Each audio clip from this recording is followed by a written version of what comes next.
Hi, இன்றைக்கி இந்த வீடியோவில் ஏன் மக்கள் இத்தனை வருஷ காலம் ஆகியும் ஈஸ்டர் குட்ஃப்ரைடேவை நினைவுகூர்ந்து கொண்டாடுறாங்க அப்படிங்கிறதான் பேச போகிறேன். இயேசு கிறிஸ்து அப்படிங்கிற ஒரு மனுஷனுடைய மரணத்தை நினைவுகூர்றது தான் குட்ஃப்ரைடே, அவருடைய உயிர்த்தெழுதலை நினைவுகூர்றது தான் ஈஸ்டர்.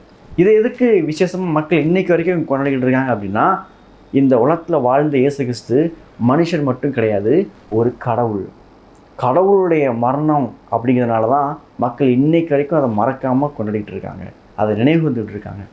அதனால நமக்கு என்ன பிரயோஜனம், அதனால் எனக்கு என்ன ஆக போகுது அப்படிங்கிற பற்றி பேசலாம். முதல்ல கடவுள் ஒரு மனுஷன், அவர் இந்த பூமியில் வாழ்ந்துருக்கும்போது நம்மளுக்கு எப்படி வயிறு பசிக்குதோ அதே மாதிரி அவருக்கும் வயிறு பசிச்சுது. நம்ம எப்படி நல்லா வேலை பார்த்துட்டு நைட்டு டயர்டாகி தூங்குறோமோ அந்த மாதிரி அவருக்கும் டயர்டாகிச்சு, அவரும் ரெஸ்ட் எடுத்தார். அவரும் எல்லா மனுஷனை போல், சக மனுஷனை போல் வயிறு பசிச்சது, தூங்கினார், சந்தோஷமாக இருந்தார், ஃபீலிங்ஸ் இருந்துச்சு, எமோஷன்ஸ் எல்லாமே இருந்துச்சு. ஏன்னா இயேசு கிறிஸ்து ஒரு முழுமையான 100% மனிதன். அப்போது இந்த மனுஷனாக மட்டும் இருந்தார் அப்படின்னா அவருடைய மரணத்தை மக்கள் இன்ன வரைக்கும் நினைவு வந்துருக்க மாட்டாங்க. ஏன்னா இயேசு கிறிஸ்து காலத்தில் நிறைய பேர் சிலுவையில் மரித்தாங்க, அவங்க மரணத்தில் யாரும் நினைவு கூறதே கிடையாது.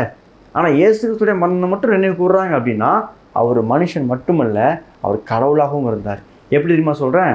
இந்த பூமியில் வாழ்ந்துட்டு இருக்கும்போது இயேசு கிறிஸ்து நிறைய அற்புதங்கள் செஞ்சுருக்காரு.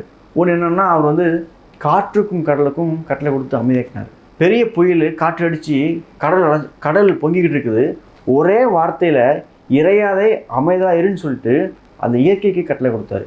கடலுக்கு தான் நம்ம சக்தி வல்லமை தான் இருக்கும். அது மட்டும் கிடையாது, செத்த மனுஷனை உயிர் எழுப்பினார், நிறைய பேருக்கு சுகம் கொடுத்தாரு.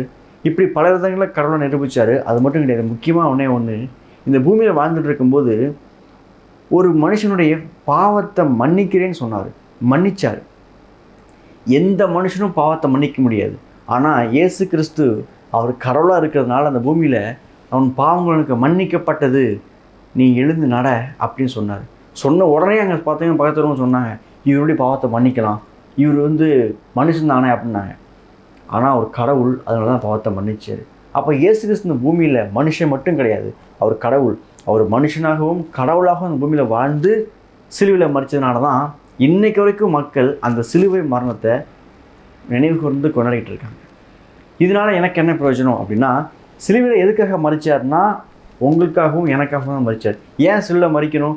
இந்த கடவுள் பூமிக்கு வந்து சிலுவையில் மரிக்க வேண்டிய அவசியம் என்ன அப்படின்னா, மனுஷன் கடவுளுக்கு விரோதமாக பாவம் பண்ணதுனால இந்த பாவத்தின் வல்லமையில் மாட்டிக்கிட்டு தன் வாழ்க்கையில் ஒரு நிம்மதியும் சந்தோஷம் இல்லாமல் பரிபூர்ணமாக வாழ்க்கையை பார்க்க முடியாமல் கஷ்டப்பட்டுட்டு இருக்கான். சில பேருக்கு நல்ல வாழ்க்கை அமைஞ்சிருக்கும், ஆனால் அவங்க போய் கேட்டிங்கன்னா ஏதோ ஒன்று குறை இருக்குது அப்படின்னு சொல்லுவாங்க. சில பேருக்கு வாழ்க்கையே பிரச்சனையாக இருக்கும், ஃபேமிலி ப்ராப்ளம் இருக்கும், வியாதி, நோய், ஃபினான்ஷியல் ப்ராப்ளம், இப்படி பல விதங்களில் மக்கள் பல காரியங்கள் குறித்து பிரச்சனையில் கவலைப்பட்டுருக்காங்க. இது எல்லாத்துக்கும் சொல்யூஷனாக தான் இயேசு கிறிஸ்து சிலுவையில் மரித்தார். நல்லா யோசிச்சு பாருங்கள், கடவுள் இந்த உலகத்தை படைக்கும் பொழுது இந்த மாதிரி வியாதி, இந்த ஆக்சிடெண்ட்டு, மரணம், டெத்து, அழுகை, இப்படிப்பட்ட உலகத்தை படைச்சிருந்தாருன்னா அவர் நல்ல கடவுளாக இருக்க முடியாது. அப்போ நல்ல கடவுள் உலகத்தை படைச்சார்னா நல்ல விதத்தில் தான் படைச்சிருந்தார். ஆனால் அதுக்கு விரோதமாக இருந்த பாவங்கிற ஒரு சக்தி மனுஷன் ஆக்குப்பை பண்ணதுனால வாழ்க்கையில் ஏகப்பட்ட பிரச்சனை. நம்ம இன்றைக்கி பார்க்குற பல பிரச்சனைக்கு காரணமே இந்த பாவம் தான். இந்த பாவ பிரச்சனையை சரி பண்ணதுக்காக தான் இயேசு கிறிஸ்து சிலுவையில் மரித்தார். அதனால தான் நமக்கு பிரயோஜனமாக இருக்குது. என்ன, நம்மளும் அந்த பாவத்தில் வாழ்ந்துட்டு இருக்கோம். இந்த பூமியில் வாழ்ந்துருக்க எல்லாருக்குமே பாவம் இருக்குது, பாவங்கிற சக்தி எனக்கு பிடிச்சி இழுக்குது. யாருமே சொல்ல முடியாது பாவம் ஒன்றுமே கிடையாதுங்க, நான் பாவம் செய்கிறதே இல்லைன்னு. எவ்வளோ பேர் இருந்தாலும் பாவம் செய்கிறாங்க.